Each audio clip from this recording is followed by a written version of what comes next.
मिलना पड़ेगा। तो सूत जी महाराज बताते हैं कि कलयुगी लोगों को बिठा कर के उनको बताया जाए कि भगवान कौन चीज़ है, भगवान किस आदमी का नाम है, उस भगवान के नाम का क्या प्रभाव है, इस बात का उसको परिचय करवाया जाए। और हमने शुरुआत में भी कहा, जब परिचय हो जाता है, जब व्यक्ति को वस्तु का बोध हो जाता है, तो व्यक्ति का उस वस्तु से लगाव हो जाता है। बालक है, उसको अभी तक पैसे का ज्ञान नहीं है, तो उसको पैसा दोगे तो नहीं पकड़ेगा, खाने की वस्तु दोगे तो ले लेगा, खिलौना दोगे तो ले लेगा।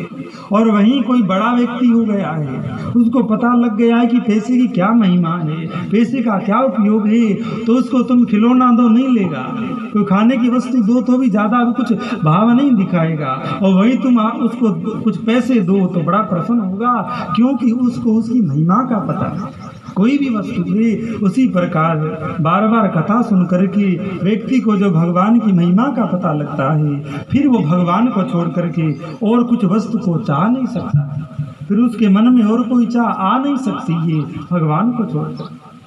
और हमारे मन में अब केवल भगवान ही नहीं है, बाकी तो सब कुछ भरा हुआ है।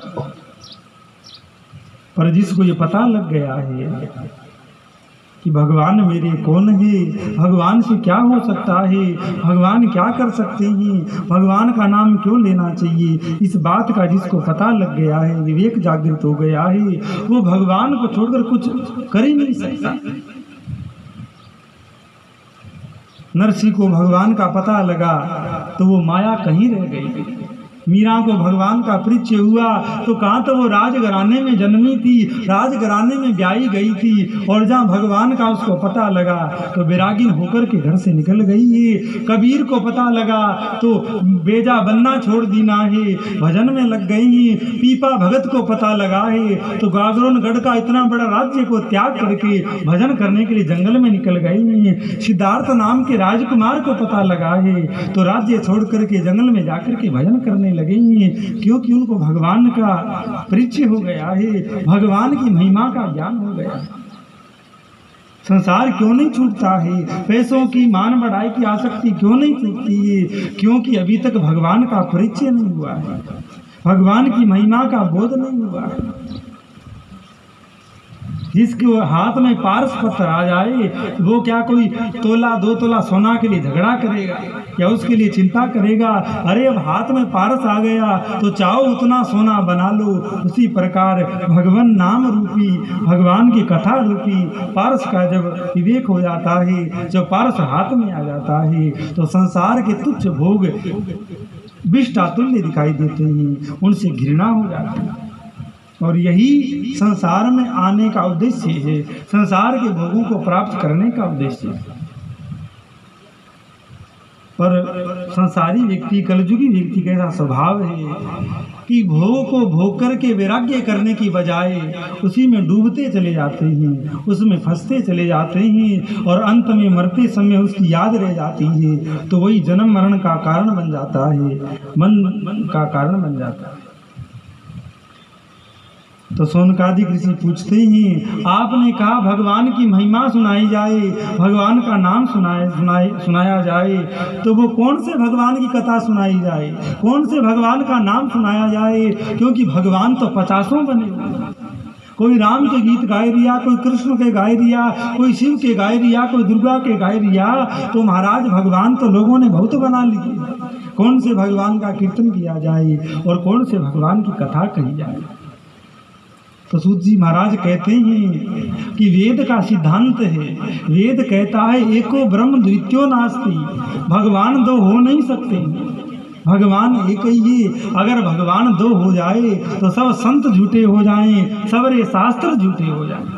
तो भगवान तो एक है, चाहे वो दुर्गा है, चाहे वो गणेश है, चाहे वो भगवान शिव है, चाहे वो नारायण है, और चाहे कोई अन्य कोई देव है, सबके अंदर जो शक्ति है वो केवल और केवल परमात्मा की, भगवान की शक्ति। अगर भगवान की शक्ति नहीं है तो अब सामान्य अगर कोई पितर भी है, यहाँ तक कोई भूत प्रेत भी है, वहाँ में भी अगर कोई कुछ करने की शक्ति है तो भगवान की शक्ति है। हम बोल रहे हैं, आप सुन रहे हो और भी संसार के कार्य करते हो, तो ये शक्ति भी परमात्मा की है। हमारे अंदर वो भगवान बैठे हुए हैं, तभी हम बोल पा रहे हैं, तभी आप सुन पा रहे हैं। तो सूत जी महाराज ने कहा कि हे संतो, आप जानते हो, सब बात आप जानते हो, फिर भी आप जानबूझ करके अनजान बन करके पूछते हो। तो बताता हूँ कि ब्रह्म एको ब्रह्म द्वितीयो नास्ति, भगवान दो हो नहीं सकते। पर भगवान के अनेकानेक जो 24 अवतार होते हैं, वो अवतार 6 कोटि के हुआ करते हैं। वो 6 कोटि कौन कौन सी है? तो संतों ने बताया कि एक होता है अंश अवतार, भगवान स्वयं ने आकर के भगवान का अंश आता है। एक होता है अंशांश अवतार, अंश का भी अंश आए उसको अंशांश अवतार कहते हैं। जैसे कच्छप, मत्स्य, धन्वंतरी इत्यादि जो अवतार हुए। फिर होता है कला अवतार, भगवान की कला, जैसे व्यास जी थे वो भगवान की कला का अवतार। और इसी प्रकार भगवान का एक पूर्ण अवतार होता है और एक परिपूर्ण अवतार होता है। जो 4 जो अवतार हैं वो तो अंश, अंशांश, कला, आवेश अवतार होते हैं। कईयों में भगवान का आवेश अवतार होता है, जैसे नरसिंह भगवान जो थे वो भगवान का आवेश अवतार था। तो हे संतो, भगवान जो है वो 6 प्रकार के अवतार लेकर के आते हैं, पर जो पूर्ण अवतार हैं और परिपूर्ण अवतार हैं वो कभी कभार आते हैं। अंश अंशांश से तो बहुत बार अवतार हो जाते हैं, पर जो पूर्ण और परिपूर्णतम अवतार हैं वो लाखों, हजारों, करोड़ों वर्षों में या कई कई कल्पों में 1-2 बार ही आते हैं। उनका भजन श्रेष्ठ है। तो सौनकादिकों ने पूछा, तो महाराज वो कौन कौन से अवतार हैं? तो सूत जी महाराज कहते हैं, पूर्ण अवतार की बात करो तो भगवान राम परिपूर्ण अवतार हैं, और जहाँ परिपूर्ण अवतार की बात करो तो वो भगवान श्री कृष्ण का अवतार है। तो बाकी भजन तो सबका ही करो। भगवान तो 6 प्रकार के भगवान है, सभी भगवान है, पर पूर्ण और परिपूर्ण की बात विशेष है। तो भजन करना है तो राम कृष्ण का भजन करिए। कई बार अन्य अन्य अवतारों में भी कल्याण करने की योग्यता होती है, क्योंकि भगवान का भजन करने वाले संतों के हाथ में भी कल्याण होता है। तो भगवान की शक्ति से कल्याण क्यों नहीं होगा? पर जो परिपूर्ण अवतार हैं, पूर्ण अवतार हैं, वो सहज कृपालु और सहज दयालु होते हैं। वो अपनी सब शक्तियाँ साथ लेकर के आते हैं, जिससे जीव का सहज से ही कल्याण हो जाता है, सरलता से कल्याण हो जाता है। तो ये संतों, परिपूर्ण और परिपूर्ण अवतार की कथा गाई जाए और उसकी कथा अज्ञान से ग्रस्त जीवों को सुनाई जाए और उनको बताया जाए कि इन भगवान से तुम्हारा क्या संबंध है, इस कथा से तुम्हारा क्या लेना देना है। जिस प्रकार संसारी लोगों से, घर से, सामान से हमारा कुछ संबंध होता है, उसी प्रकार कथा से भी हमारा संबंध होता है, भगवान से भी हमारा संबंध होता है। और अगर वास्तु की बात करें तो वास्तु की जो संबंध है, असल जो संबंध है, वो केवल भगवान से ही होता है और किसी वस्तु से नहीं होता है। चाहे वो हमारा संबंध इस शरीर से रहा हो या इस संसार से रहा हो या घर परिवार से रहा हो, जो संसार का जो भी संबंध है वो संबंध छूटने वाला है। पर परमात्मा का जो संबंध है वो सदैव रहने वाला है। इसीलिए संत अनेकानेक भाव में, अलग अलग वाणी में कहा करते हैं कि केवल सत वस्तु परमात्मा है, परमात्मा का नाम है, उसमें लगो, उसका भजन करो। तो सूत जी महाराज कहते हैं, राम कृष्ण की कथा होनी चाहिए, उनकी महिमाओं का बखान होना चाहिए और उनके नाम की महिमाओं का गायन होना चाहिए। आज तक इतिहास रहा है, जिस भी संत को, जिस भी भगत को कोई भी उपलब्धि, कोई भी प्राप्ति हुई है तो उस परमात्मा के नाम से हुई है, उस परमात्मा के प्रभाव से हुई है।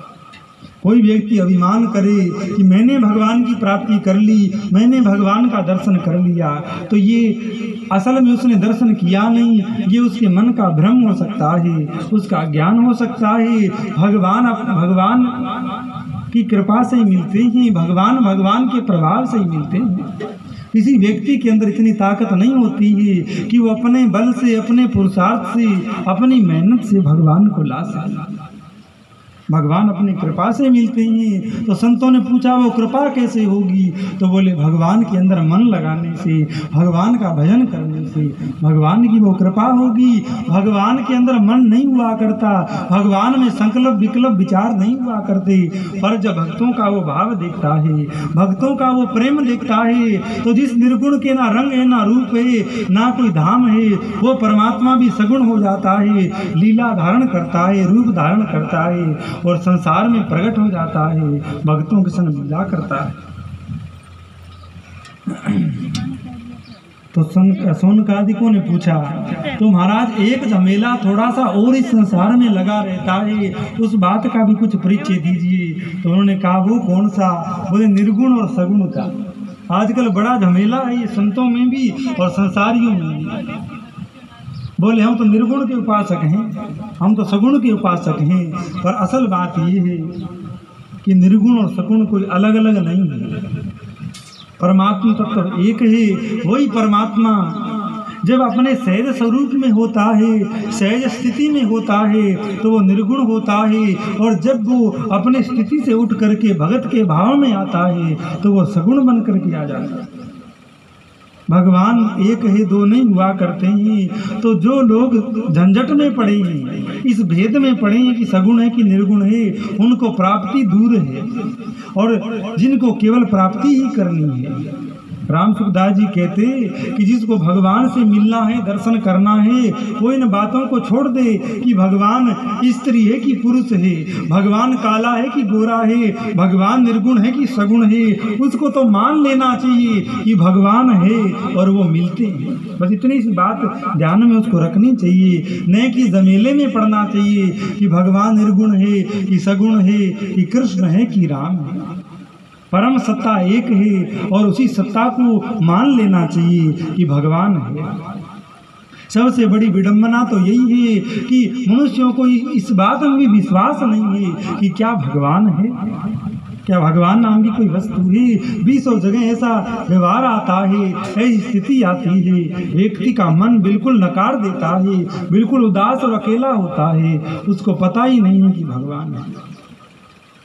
पर जब भजन करता है, कथा सुनता है, जीवन में कुछ तितिक्षा त्याग आता है, तो मन कुछ निर्मल होता है, और निर्मल मन में ही वो विश्वास जागृत होता है, जिससे व्यक्ति का ये दृढ़ निश्चय होता है कि भगवान है, परमात्मा है, और भगवान है तो भगवान की सब बात भी सच।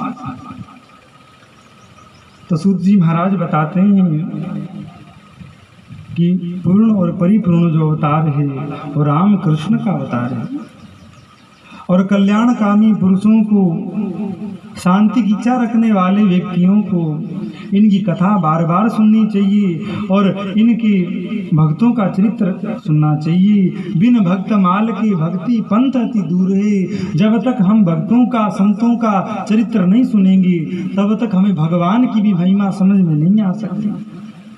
और चाहे कोई सा भी ग्रंथ हो, भगवान की महिमा, भगवान का प्रभाव प्रकाशित करने के लिए संतों ने भक्तों का आश्रय लिया है।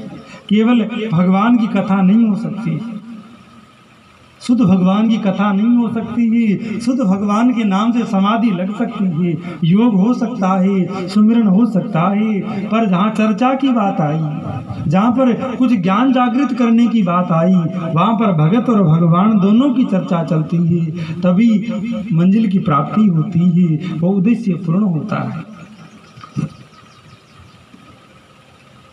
तो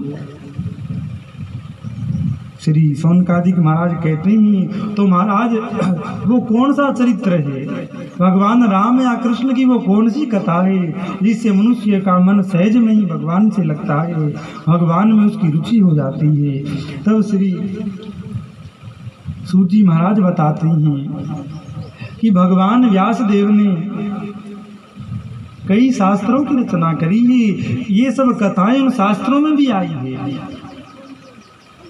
अलग अलग जो भी सकंद पुराण है, पद्म पुराण है, या कुरुम पुराण, भविष्य पुराण, जो भी पुराण या शास्त्र है, उन सब में ये चर्चाएं आई हैं। लेकिन कहीं पर ज्ञान विशेष है, कहीं पर भक्ति विशेष है, और कहीं पर वैराग्य विशेष है, कहीं पर सिद्धियां विशेष है। शुद्ध रूप से भगवान के जो प्रेम की बात है, भगवान के जो भक्ति की बात है, वो पहले श्री व्यास जी ने नहीं लिखी। तब शौनकादिक पूछते हैं, तो महाराज थोड़ा विस्तार से बताइए कि जिस कथा को, जिस चर्चा को आप करने जा रहे हैं, उसकी रचना कैसे हुई। तब श्री सूत जी महाराज बताते हैं कि जो मैं कथा कहने जा रहा हूँ वो कोई मनमुखी बात नहीं है, कोई खुद के हृदय की बात, खुद की बुद्धि की बात नहीं है। व्यक्ति बोलता है तो अपने स्वार्थ से बोलता है, अपनी वृत्ति से बोलता है, और जहाँ शास्त्र बोलते हैं वो केवल और केवल भगवान की सत्ता पर टिक करके बोलते हैं। शास्त्रों का आधार केवल भगवान हुआ करते हैं, कोई व्यक्ति की बुद्धि नहीं हुआ करती। अज्ञानी लोग कह देते हैं कि ये तो ब्राह्मणों ने अपने दिमाग की बात थी और अपने दिमाग से उन्होंने लिख दिया, तो ऐसी बात नहीं है। शास्त्रों में केवल और केवल शुद्ध भगवान का ही आश्रय है, तभी ये शास्त्र सबका कल्याण कर रही है, सबको शांति दे रहे हैं, सबको सुख प्रदान कर रहे हैं। तो श्री सूत जी महाराज बताते हैं, ये जो श्रीमद् भागवत का जो ज्ञान है वो कोई मनमुखी या किसी व्यक्ति का ज्ञान नहीं है। तो शौनकादिकों ने पूछा है, महाराज विस्तार से बताइए, हमारी बड़ी रुचि इस बात में हो रही है कि जिस ज्ञान को, जिस बात को आप इतना श्रेष्ठ बता रहे हैं, जिस ज्ञान के द्वारा कलयुग के प्राणी का कल्याण बड़ी सरलता और सहज से हो सकता है, वो ज्ञान इस धरती पर आया कैसे, ये कृपा करके बताइए। तो सूत जी महाराज बताते हैं कि भगवान का ज्ञान तो केवल भगवान ही जान सकते हैं, भगवान के अलावा भगवान का ज्ञान कोई जान ही नहीं सकता है। तो फिर जो जान गए हैं वो क्या है? बोले वो तो कुछ लेस मात्र है, और जिसने जान लिया वो फिर खुद नहीं रह गया, वो संत नहीं रह गया, वो भगवत स्वरूप हो गया, साक्षात वो परमात्मा ही हो गया। तो सूत जी महाराज कहते हैं, पहले सर्वप्रथम ये ज्ञान जो परमात्मा का था, ये परमात्मा के ही अंदर था, अन्य और कहीं नहीं था। तो महाराज ये धरती पर कैसे आया? तो श्री सूत जी महाराज कहते हैं कि सर्वप्रथम भगवान निराकार निर्गुण थे। जब भगवान परमात्मा ने प्रकृति का संग किया है, उनके अंदर मन बना है, और जहाँ मन बना है तो मन के अंदर अनेकानेक संकल्प और विचार उठे। जब मन में विचार उठे, संकल्प उठे, तो क्रिया करने के लिए इंद्रियां बनी है, इंद्रियों के अधिष्ठात्री देवता बनी है, हाथ पैर नाक सिर इत्यादि बने। और एक को हम बहुश्यामी, एक से अधिक होने के लिए उन्हें भगवान ने अपना विस्तार किया, तो उन्हीं के नाभि से एक कमल निकला है, जिस कमल से भगवान ब्रह्मा जी का प्राकट्य हुआ। और भगवान की प्रेरणा से जब ब्रह्मा जी का कमल से प्राकट्य हुआ, तो ब्रह्मा जी विचार करने लगे, मैं कौन हूँ, कहाँ से आया हूँ, क्या मेरा नाम है, कौन मेरा सर्जक है, पालक है। तो इस बात का विचार करने लगे। कई कई हजारों वर्ष बीते पर कोई था नहीं मिली है, कोई ज्ञान नहीं मिला है। आखिरी में कुछ आवाज़ सुनाई पड़ी है कि तप करो, तप के द्वारा तुमको ज्ञान प्राप्त होगा। जब उन्होंने तप किया है तो जो क्षीर सागर में शयन करने वाले चतुर्भुज नारायण है वो प्रकट हुए हैं, और प्रकट होकर के 4 श्लोकों में ब्रह्मा जी को ज्ञान प्राप्त करवाया है। ये ज्ञान दिया है कि तुम्हारी उत्पत्ति का कारण क्या है, तुम कौन हो, क्या तुम्हारा अंश है, क्या तुम्हारा उद्देश्य है। और ब्रह्मा जी को 4 श्लोकों में इस श्रीमद् भागवत का ज्ञान भगवान ने दिया है। अब ब्रह्मा जी उस ज्ञान को लेकर के अनेकानेक वेदों की रचना करते हैं, अनेकानेक ज्ञान का विस्तार करते हैं। उन्हीं ब्रह्मा जी के अंग प्रत्यंग से, श्वास से, नासिका से इस सृष्टि का विस्तार होता है। और उन्हीं सृष्टि का विस्तार हुआ तो प्रथम जो संतान हुई, 9 जो ऋषि हुए नारद जी के पुत्र, उनमें एक ऋषि नारद जी भी हुए हैं। और नारद जी को कौन नहीं जानता है। तो दूसरे नंबर पर वो ज्ञान श्री नारद जी के पास में पहुंचा है। अब एक आम का वृक्ष हो, उस पर फल, अनेकानेक फल लगते हैं। पर जो पहला फल होता है वो विशेष होता है, उसका विशेष भोग भगवान को लगता है। तो भगवान जो है वो आम का वृक्ष है, और उसी आम के वृक्ष के ऊपर लगा हुआ जो फल है वो 4 श्लोकी भागवत है, वो ज्ञान है। अब जब उस वृक्ष के ऊपर वो फल पका है तो फल ब्रह्मा जी के पास में आया। अब आम के पेड़ पर एक फल सबसे ऊपर लगा है, फल पक जाता है तो अपने आप गिर जाता है। तो जब आम का फल गिर जाता है, पक जाता है, तो विशेष वो कोमल हो जाता है, धरती पर गिरते ही वो फट जाता है, मिट्टी में मिल जाता है। तो संत कहते हैं कि ये जो फल है ये सीधा नहीं आया है, या जैसे कोई वस्तु बनी हो, कई लोगों ने पहले चख ली हो तो पता लग जाता है कि नमक कितना है, मिर्ची कितनी, इसका कैसा स्वाद। तो उसी तरह ही सोनकादि को जो भागवत रूपी जो फल है वो सीधा ही धरती पर नहीं आ गया है, बड़े बड़े गुणी गुणवान लोगों के द्वारा चख करके प्रमाणित करके फिर ये फल धरती पर पहुंचा है। तो भगवान ने ब्रह्मा जी को दिया। और एक दिन जब नारद जी ने पूछा तो नारद जी पर प्रसन्न होकर के ब्रह्मा जी ने यही 4 श्लोक नारद जी को सुनाए। और एक दिन की बात है, नारद जी नारायण नाम का कीर्तन करते हुए धरती का विचरण कर रहे थे। विचरण करते हुए व्यास जी के आश्रम में पहुंचे। तो व्यास जी नदी के किनारे पर बैठे हैं, कुछ उदास है, कुछ खिन्न अवस्था है। नारद जी ने आकर के प्रणाम किया है और प्रणाम करके उनके मुख की ओर देखा है। जैसे मुख की ओर देखा तो विचार करने लगे कि जो व्यास जी हैं उनके ज्ञान का कोई अंत नहीं है। एक वेद के 4 विभाग कर दिए हैं। संसार का ऐसा कोई विषय इन्होंने नहीं छोड़ा है जिनकी रचना इन्होंने ग्रंथों में नहीं करी है। अनेकानेक ग्रंथों को रच डाला है, सबरा ज्ञान इनको प्राप्त है, फिर भी ये अशांत है। इनको पूर्णता की प्राप्ति क्यों नहीं भई है? तो नारद जी ने अशांति का कारण पूछा है। तो व्यास जी ने कहा, नारद जी मुझे स्वयं इस बात का पता नहीं लग रिया है कि मेरी अशांति का कारण क्या है।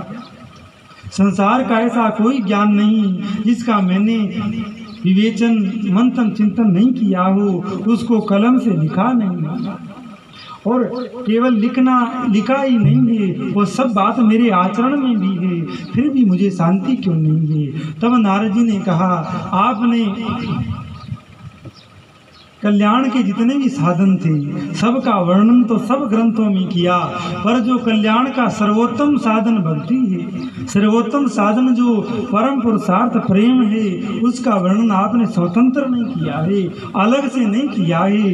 यही आपकी अशांति का कारण है।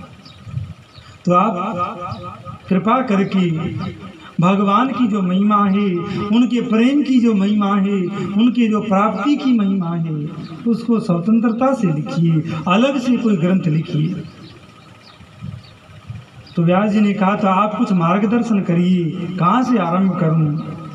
तब जो ब्रह्मा जी ने जो 4 श्लोकों की भागवत नारद जी को सुनाई थी, वही भागवत श्री नारद जी ने व्यास जी को सुनाई है। और उन्हीं व्यास जी ने उन 4 श्लोकों से 18,000 श्लोक बना दिए।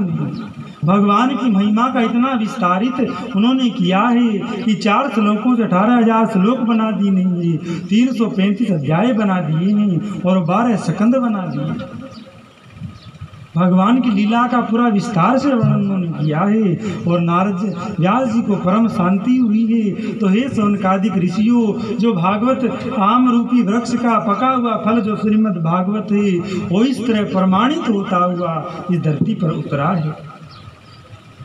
अब संतों ने पूछा, तो महाराज इसका नाम श्रीमद् भागवती क्यों रखा गया, कुछ और क्यों नहीं रखा? तब श्री सौनकादिक ऋषि सुनते हैं, सूत जी सुनाते हैं कि आप इसके नाम पर ध्यान दीजिए। देखो, थोड़ी बारीकी की बात है। हम आप लोग हजारों बार कथा सुने होंगे, आगे भी सुनते रहेंगे, पर ध्यान से नहीं सुनना, भगवान में लगन नहीं होना, कुछ वक्ता के द्वारा प्रमाद होना, इससे व्यक्ति का कल्याण नहीं होता है। सहज में जो बात कही जाती है कि भागवत सुनने से ये हो जाता है, वो बात नहीं हो पाती, क्योंकि कुछ प्रमाद वक्ता का रहता है, कुछ प्रमाद श्रोता का रहता है। और जहाँ ईमानदारी से कहने वाला हो और ईमानदारी से सुनने वाला हो, तो जो बात भागवत के संबंध में आई है, आप सुनेंगे आगे महिमा में, वो सब बात आज भी हो जाती है, वो बात आज भी असल में हो जाती है। अब आग के लिए आता है कि आग जला देती है, असल में आग हो और कोई अपना हाथ दे दे तो अवश्य जलेगा। अब आग ही नकली है तो चाहे पूरे ही आग उसमें जाकर बैठ जाओ, कुछ नहीं होगा। उसी प्रकार अगर कहने वाला वास्तविक हुए और सुनने वाला भी ईमानदारी से सुनने बैठा है, तो जो बात परीक्षित के साथ हुई, जो बात धुंधकारी के साथ हुई, या जो बात अनेकानेक भूत प्रेतों और महात्माओं के साथ हुई, वो हमारे आपके साथ भी घटित हो सकती है। पर ईमानदारी की आवश्यकता है। कोई भी काम है ईमानदारी से, सच्ची लगन से करते हैं तो उसके फल की प्राप्ति अवश्य में होती है, ये पक्का सिद्धांत है। तो श्री सूत जी महाराज बताते हैं कि अगर व्यक्ति ने भागवत के नाम का ही विचार कर लिया, उसके नाम की महिमा जान ली, तो आदि भागवत उसको समझ में आ गई। तो उन्होंने बताया श्रीमद् भागवत। व्यास जी ने जब भागवत को लिखा तो पहले सीधा नाम लिखा भागवत। तो भगवान प्रकट हुए, साक्षात भगवती महारानी श्री राधा रानी प्रकट हुई। व्यास जी ने प्रणाम किया और भागवत को उनको अर्पित किया। इसमें आपकी महिमा है और आपको मैं अर्पित करता हूँ, अब आप इसको प्रसाद बना दीजिए, और जब ये प्रसाद हो जाएगी तो इसका भक्तों में वितरण होगा। तो भगवान ने ग्रंथ को लिया, देखा, फिर राधा रानी ने ग्रंथ को लिया और देखा, तो कहा व्यास जी, पहली बात तो कथा के अंदर तो कहीं मेरा नाम नहीं आया, और कम से कम जो आपने ऊपर जो नाम लिखा भागवत, कहीं उसमें भी मेरा नाम नहीं देते, और काम सब मेरा है। ध्यान देकर सुनिएगा, राधा रानी ने कहा कि काम सब शक्ति का ही है, अगर शक्ति नहीं हो तो कुछ नहीं हो सकता। बोलने की शक्ति नहीं हो तो बोल नहीं सकते, सुनने की शक्ति नहीं हो तो सुन नहीं सकते भी। अगर बारीकी से बात करें तो शक्ति के बगैर कुछ भी नहीं हो सकता है। तो कहा कार्य तो सब मेरा है, और मेरा यहाँ कहीं नाम भी नहीं थे, तो कम से कम ऊपर तो नाम लिख दीजिए, ग्रंथ के अंदर तो नाम आपने नहीं लिखा है। तो व्यास जी ने विचार किया और सबसे पहले नाम लिखा है श्री। अब जो श्री शब्द है, इसकी भी अगर व्याख्या करें, शास्त्रोक्त इसकी विवेचन करें, तो विशेष इसकी महिमा है। जो आनंद है, जो रस है, जो सुख है, वो परमात्मा का ही है। वहाँ पर श्री की या शक्ति की कोई चर्चा नहीं है। पर जहाँ पर उस रस की प्राप्ति की बात है, उस रस के ग्रहण करने की बात है, तो वहाँ श्री है। अब थोड़ा ध्यान देकर सुनिए, परमात्मा निर्गुण है। अब निर्गुण है तो वो कहाँ नहीं है, सब जगह ही बैठा हुआ है।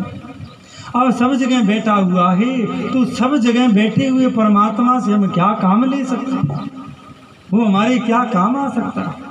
और निर्गुण की महिमा गाने वाले तो कहते हैं वो कुछ कर भी नहीं सकता है, वो तो एक सत्ता मात्र है, एक शक्ति मात्र है, एक ज्योति मात्र है। तो भगवान तो निर्गुण ही है, उनकी शक्ति है। और शक्ति बहुत है पर काम में नहीं आएगी तो क्या काम है शक्ति। पर शक्ति काम में कब आती है, जब श्री आती है, जब श्री करुणा शक्ति, कृपा शक्ति, कृपालुता शक्ति जब उस निर्गुण के साथ में मिलती है, तब जाकर के वो निर्गुण परमात्मा सगुण बनता है और अपनी शक्ति का, अपनी कृपा का वर्षण करता है, और वर्षण करके इन अज्ञान में, इन दुख में डूबे हुए जीवों को सुख में डुबा देता है। तो विशेष बात शक्ति की है।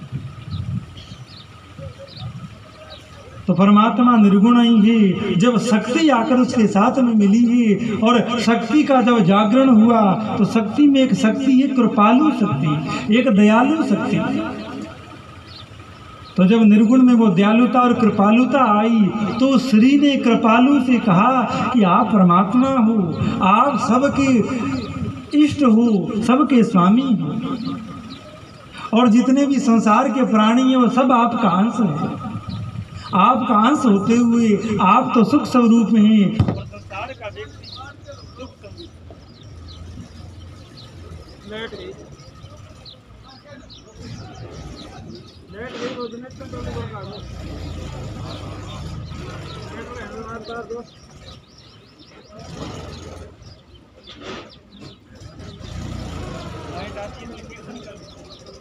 श्री राम जय राम जय राम, श्री राम जय राम श्री राम जय राम जय राम, श्री राम जय राम श्री राम जय राम जय राम, श्री राम जय राम जय राम, श्री राम जय राम जय राम, श्री राम जय राम जय राम, श्री राम जय राम जय राम, श्री राम जय राम जय राम, श्री राम जय राम जय राम, श्री राम जय राम जय राम, श्री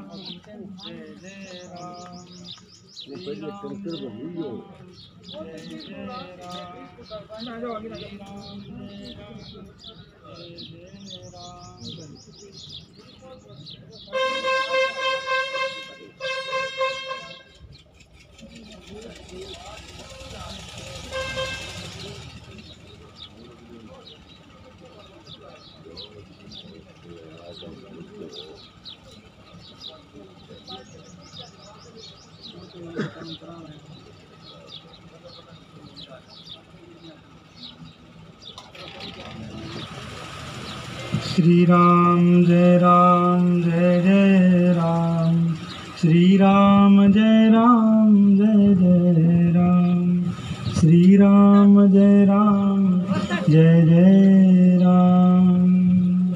तो श्री नैमिषारण्य क्षेत्र में बैठ करके सूत जी महाराज बताते हैं कि सब कृपा श्री की है, सब कृपा शक्ति की है, तभी जाकर के उस निर्गुण का, उस परमात्मा का कृपालु स्वरूप बनता है।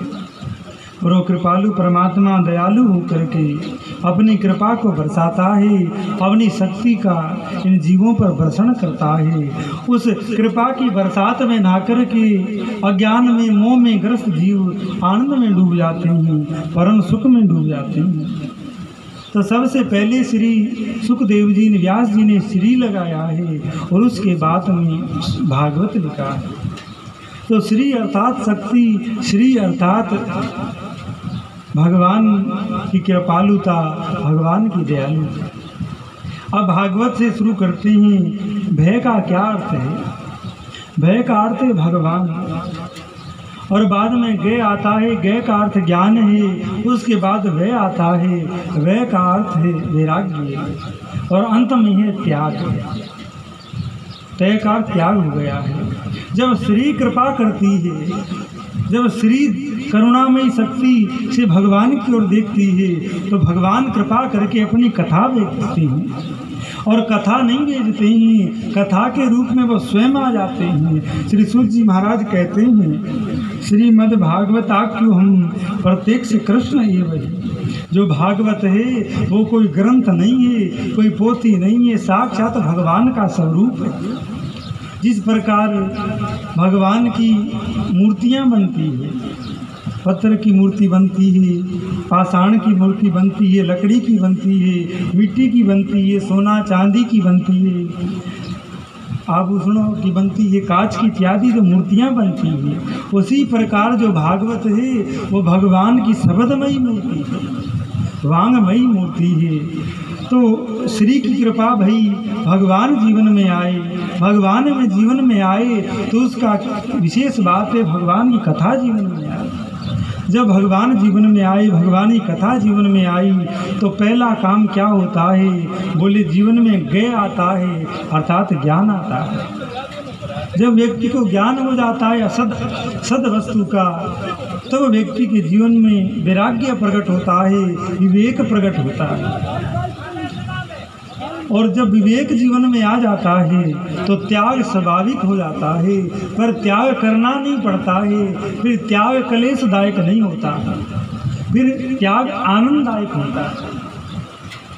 और जिसके जीवन में त्याग है वही परमात्मा को प्राप्त कर सकता है। जिसके जीवन में सुख का त्याग नहीं है, आसक्ति और ममता का त्याग नहीं है, वो व्यक्ति कल्पना करने का भी अधिकारी नहीं है कि मुझे कभी भगवान मिलेंगे। तो इस प्रकार श्रीमद् भागवत का विवेचन हुआ है। अब जो मद शब्द आया है इसकी भी बड़ी व्याख्या संत लोग करते हैं। एक तरफ तो मद होता है संसारिक मद, चाहे वो कोई धन का मद हो, कोई ज्ञान का मद हो, या कोई श्राप का मद हो, या कोई विशेष कोई उन्नति का मद हो।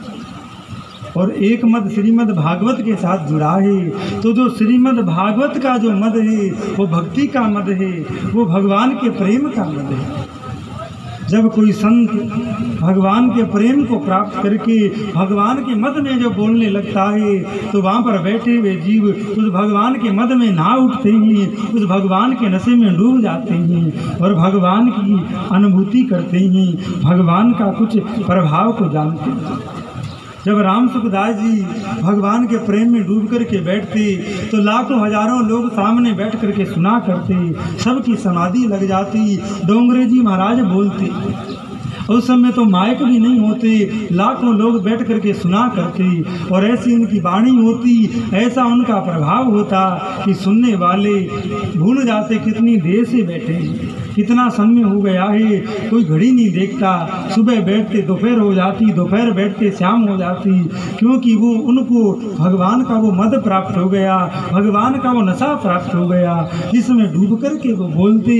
डूब हो ही सकता है जिसको भगवान की प्राप्ति हो गई। तो इस तरह श्रीमद् भागवत की व्याख्या श्री सूत जी महाराज करते हैं। अब श्री सोनकादिक पूछते हैं कि महाराज आपने बताया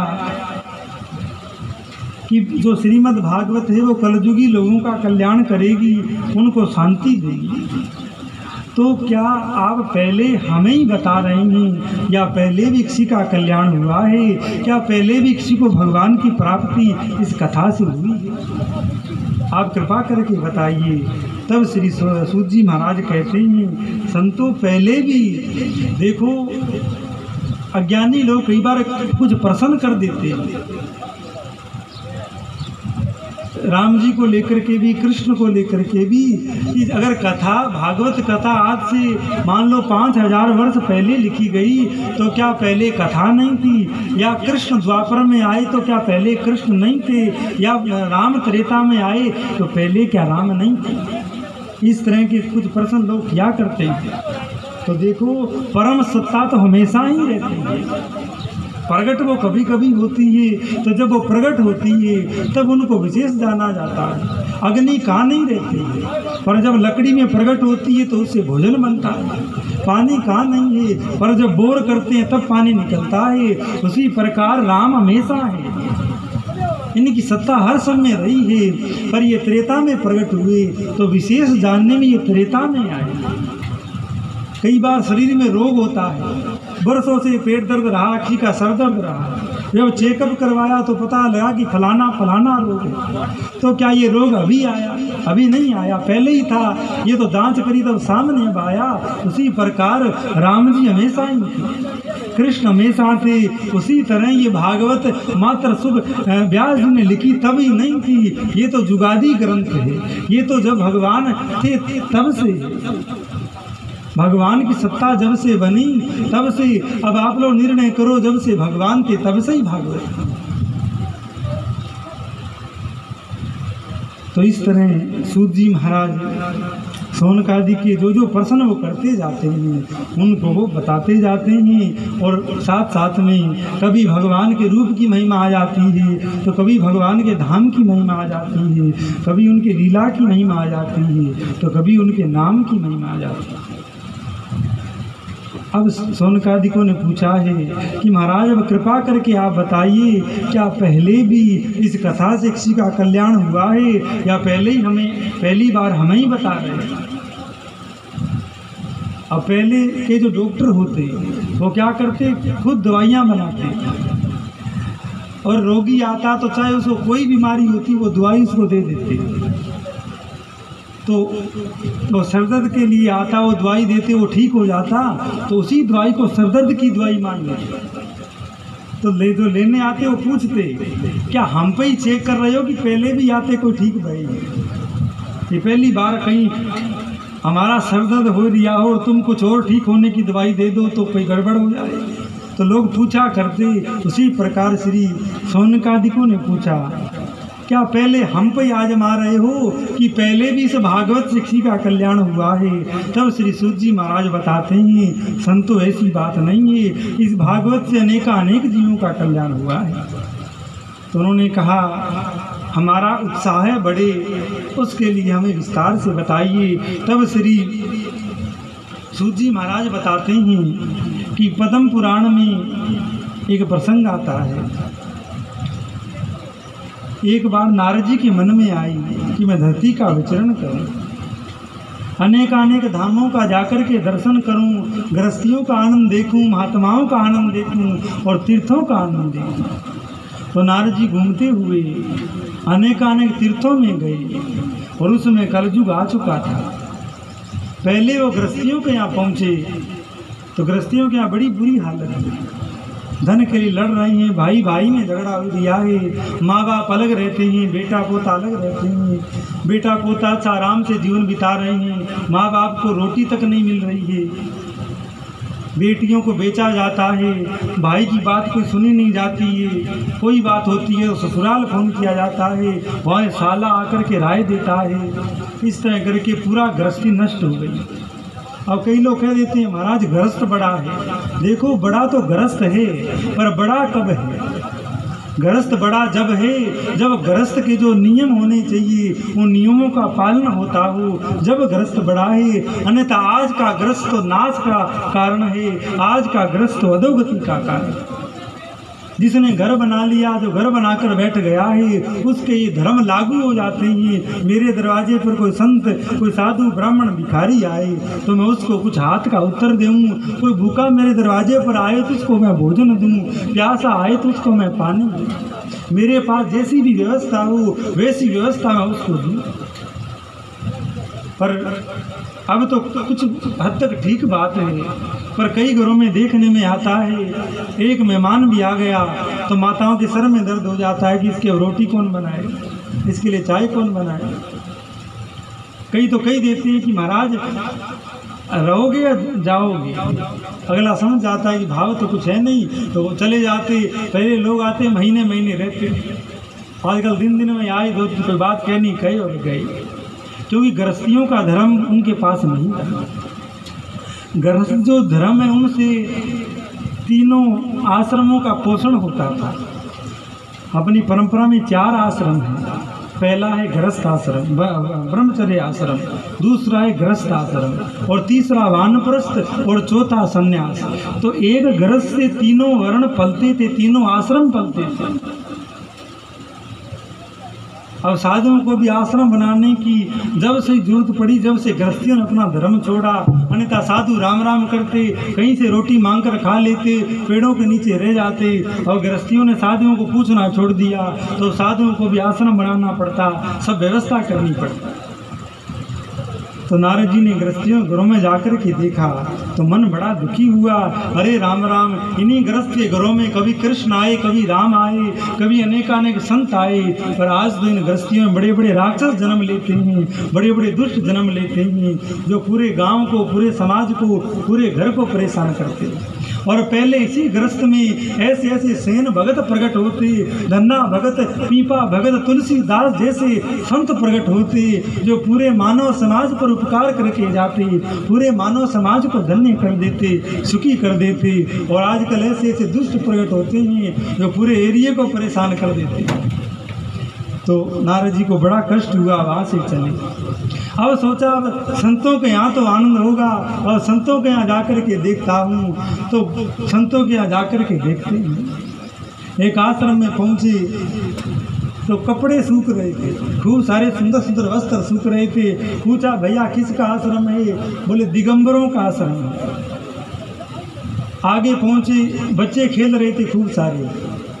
पूछा किन का आश्रम है? बोले ब्रह्मचारियों का आश्रम है।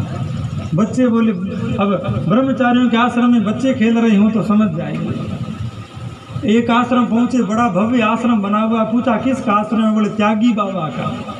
एक आश्रम में गए, बड़ा हल्ला हो रहा था। बोला किसका आश्रम है? बोले मौनी बाबाओं का। इस तरह जहाँ देखा गृहस्थी दरिद्र हो गई और महात्मा धनवान हो गए। तो इस तरह करके देखा तो और मन शांत हुआ कि मैंने सोचा संतों के यहाँ जाकर शांति मिलेगी, पर उनके यहाँ भी कुछ न कुछ दुनियादारी और व्यवहार ही दिखा। कोई संतों वाली या जो ऊपर वाली कोई बात नहीं मिली। जिस संत के पास बैठते वो दुनियादारी की बात करते, वो भगत ठीक है, वो बेठीक है, उस भगत ने इतना चढ़ावा किया, उसने कुछ नहीं दिया, चेला तो बन गया, आकर पूछता नहीं है। इस तरह की दुनियादारी की बात सुनाई पड़ी। उसके बाद नारद जी ने विचार किया कि कम से कम तीर्थों में तो शांति होगी, जो पावन तीर्थ है उनमें तो कुछ आनंद होगा। तो नारद जी घूमते हुए तीर्थों में पहुँचे। जैसे ही तीर्थों में गए तो क्या देखता है, देखते हैं तीर्थों का भी जो तीर्थत्व है वो लुप्त हो चुका है। केवल और केवल व्यापार हो गया है। 2 रुपया की चीज़ के 10 रुपया ले रही है। पूरी लूट खसोट मची हुई है। जो नहाने वाले आते हैं वो सोचते हैं इनको ठग लें, पंडे सोचते हैं नहाने वालों को जजमान को ठग लें।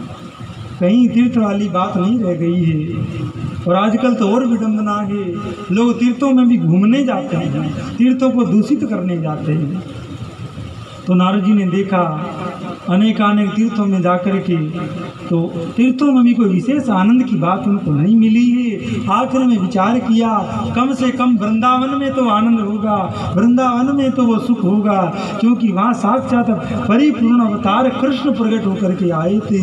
तो नारद जी घूमते हुए वृंदावन में पहुँचे हैं। और वृंदावन में जो पहुँचे हैं तो कुछ प्रेमी महात्माओं का दर्शन करके नारद जी को कुछ शांति हुई है, कुछ आनंद हुआ है, कुछ हृदय को संतुष्टि मिली है कि कम से कम यहाँ तो कुछ महात्मा और कुछ तीर्थ का सार बचा हुआ है।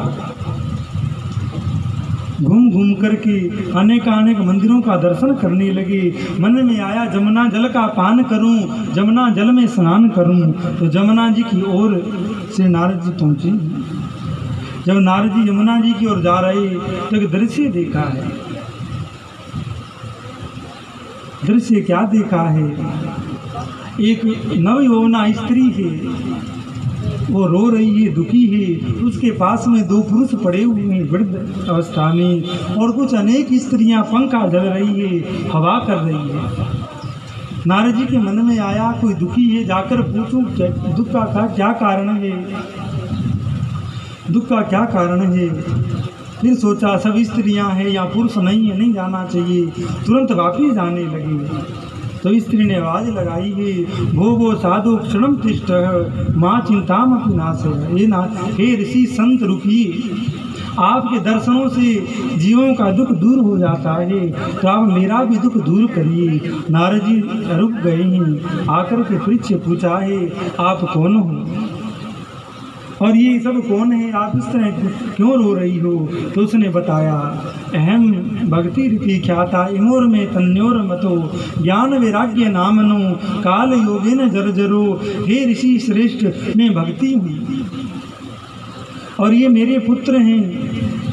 मैंने पूरे भारतवर्ष का भ्रमण किया। मेरा कर्नाटक में जन्म हुआ है, महाराष्ट्र में मैं कुछ बड़ी हुई। वहाँ से चलते चलते मैं जब गुजरात में पहुँची तो वहाँ पर उस समय जैनियों का बड़ा साम्राज्य था, कोई भगत नहीं था। तो वहाँ मैं जीर्ण शीर्ण हो गई। जब मैंने देखा कि भारत में मेरा गुजारा नहीं है, अब केवल वृंदावन बचा है। अगर वृंदावन में ठीक से रही तो मैं भारत में रहूँगी, अन्यथा अन्यत्र चली जाऊँगी। कि अन्य कोई देश में चली जाऊंगी, पर हे नारद जी, जैसे ही मैं वृंदावन में आई तो मैं तो पुष्ट हो गई, जवान हो गई, निरोग हो गई, पर मेरे जो पुत्र हैं ज्ञान और वैराग्य ये वृद्ध हो गए हैं। देखो मेरे दुख का यही कारण है कि माँ को वृद्ध होना चाहिए, तो माँ तो जवान दिख रही है और बालकों को जवान होना चाहिए, ये बूढ़े दिख रहे हैं। तो हे नारद जी, मेरे दुख का यही कारण है, मेरे दुख का यही कारण है। आप संत हैं, मेरे दुख को दूर करिए। तब श्री नारद जी ने उनको कुछ वेदों के श्लोक सुनाए, कुछ ज्ञान की गीता के कुछ श्लोक सुनाए। कुछ तो उनको होश आया, कुछ देर के बाद में वापिस से मूर्छित होकर के नीचे गिर गए हैं और उसी प्रकार मूर्छित हो गए हैं। नारद जी को बड़ा आश्चर्य हुआ है कि देखो मैंने वेदों के भी श्लोक सुनाए, फिर भी इन पर असर नहीं हुआ, तो वेदों से तो बढ़कर के क्या होगा। तो नारद जी ने कहा, भक्ति महारानी तुम चिंता नहीं करो और इस भारत को छोड़कर कभी नहीं जाना, क्योंकि इस भारत धरती पर साक्षात भगवान अवतार लेते हैं, भगवान स्वयं आए। एक व्यक्ति ने पूछा किसी संत से कि भगवान जितने भी अवतार लेते हैं सब रे भारत में ही क्यों लेते हैं, क्या और देशों में भगवान अवतार नहीं लेते हैं? तो संत ने बड़ा सुंदर उसका उत्तर दिया, बोले अन्य जो देश हैं, अमेरिका है, अफ्रीका है, जो भी देश हैं वो सब भोग भूमि है, वहाँ भोग भोगे जा सकते हैं, पर वहाँ पर कर्म का, योग का, भक्ति का विचार नहीं। भक्ति का अगर विचार कहीं देखा जाता है तो केवल भारत के लोगों में देखा जाता है। कर्म भूमि है तो वो भारत भूमि है, इसलिए भगवान हमेशा भाव भूमि और कर्म भूमि में ही अवतार लेते हैं। इसलिए भगवान अन्य अन्य देशों में अवतार लेने की बजाय इस भारत में ही अवतार लेते हैं। तो नारद जी ने कहा, भक्ति महारानी आप यहीं रहिए और मैं प्रण करता हूँ, मेरा नाम नारद है। और नारद किसको कहते हैं? बोले जिसकी बात कोई रद्द नहीं कर सकता। अब दुनिया में कोई चुगली निंदा करता है तो लोग उसको नारद कह देते हैं, लेकिन वो नारद नहीं है, वो तो ऐसे आप लोग कह देते हो, वो तो चुगलखोर है। असल नारद वो है जिसकी बात कोई रद्द नहीं कर सके, और आज तक ऐसा नहीं हुआ है नारद जी की बात कोई झूठी हुई हो। अरे भाई, नारद का तो ऐसा प्रभाव है, नारद जी जिसको भी मिले हैं उसको भगवान अवश्य मिले हैं, परमात्मा की प्राप्ति उसको अवश्य हो गई है। चाहे वो चंद्रहास हो, चाहे वो ध्रुव हो, चाहे वो प्रहलाद हो, चाहे वो राजा दक्ष के प्रचेता गण हो या प्राचीन ब्रही हो, नारद जी जिसको भी मिले हैं उसको परमात्मा की प्राप्ति अवश्य हो गई है। तो नारद जी ने प्रण किया है, हे भक्ति महारानी तुम चिंता नहीं करिए, मैं ये प्रण करता हूँ तुमको जन जन के हृदय में स्थापित कर दूंगा, सबके हृदय में भक्ति को बिठा दूंगा, तुम कुछ दिन शांति धरो, मैं तुम्हारे दुखों बालकों का दुख दूर करने का प्रयास करता हूँ। अब वृंदावन में भक्ति जवान और ज्ञान वैराग्य के बूढ़े होने का क्या कारण है? वृंदावन में केवल भगवान का प्रेम है। भगवान के ज्ञान स्वरूप का कोई उपासक वृंदावन में नहीं मिलेगा, क्योंकि भगवान की जो प्रेम स्वरूप की उपासना है वो ज्ञान स्वरूप प्राप्त होने के बाद में होती है। अज्ञानी तो क्या भक्ति करेगा, क्या प्रेम करेगा? तो ज्ञान की अवस्था पीछे छोड़ करके जब योगी आगे बढ़ता है तब जाकर उसको भगवान का प्रेम मिलता है। सुखदेव जी पहले ज्ञानी थे, प्रेमी बाद में बने। जो उद्धव थे, उद्धव का आगे प्रसंग आता है भागवत में, उद्धव थे वो ज्ञानी भगत थे, प्रेमी भगत बाद में बने। तो वृंदावन में ज्ञान और वैराग्य को कोई पूछता नहीं है, वहाँ केवल भगवान का प्रेम है। वहाँ प्रेम रूपी यमुना नित्य निरंतर बहती रहती है। आज भी वृंदावन का ऐसा प्रभाव है, वहाँ की रेत का ऐसा प्रभाव है, जो भी कुछ वर्ष कुछ महीने वहाँ निवास कर ले और नित्य वहाँ की रेत को अपने शरीर पर लगाए तो उसको भगवान का प्रेम प्राप्त हो जाता है, जो पंचम पुरुषार्थ है। कोई महात्मा थे, वृंदावन में बैठ करके ध्यान लगा रहे थे, आंख बंद किए बैठे थे। काऊ ब्रजवासी ने पूछा, अरे बाबा या ब्रज में बैठकर काय को ध्यान लगा रहे हो? तो बाबा ने कही, मैं निर्गुण का ध्यान करता हूँ।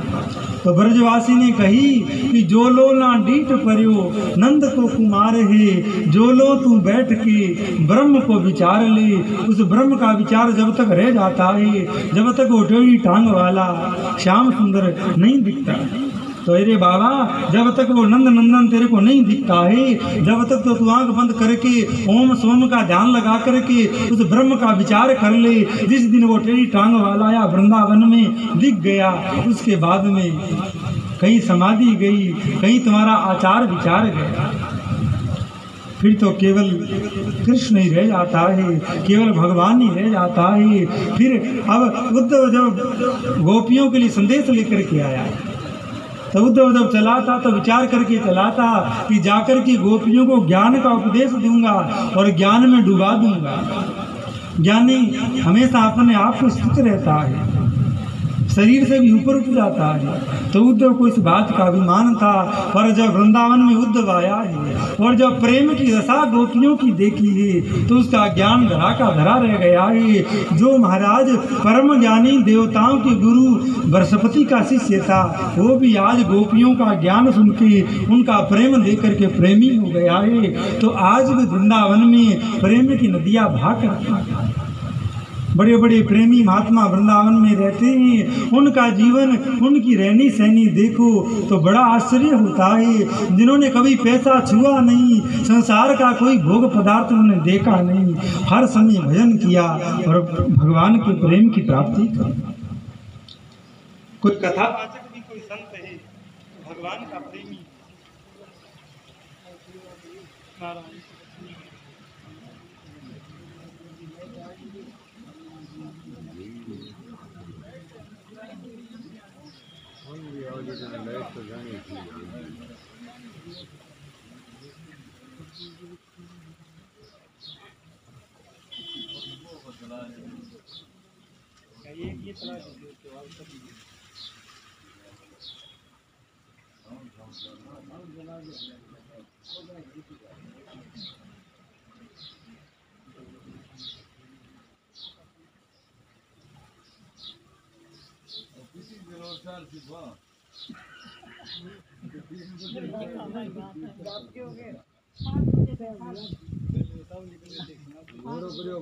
पूरा करी थी टाइम है। हाँ तो हाँ करियो जनाब ठीक।